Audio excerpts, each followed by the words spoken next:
Ақтау, Ұлытауға шығуым керек. Мынау егіннің бәр жерінде бар. Мынаны рау ағаш дейміз біз. Рау ағаш деген бізде басқа. Соны тұқымда сіздер басқа айтамыз. Біз кітап бойынша айтамыз. Кітап бойынша. Мынаның тамыры ата-бабаларымыз шалбарыс деген терді бояған. Бояу жасайды.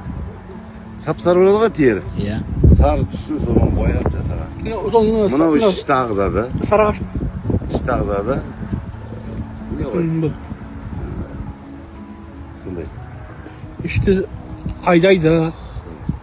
Мынауымыз қарғыз. Қарғыз. Қарғыз. Бұл бері аулыларына жақсы. Қайнат, қышымаға түсу керек.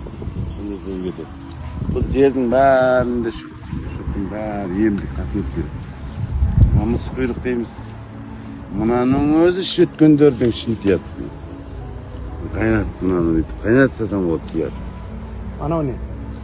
Рау ағаш. Дақуаң.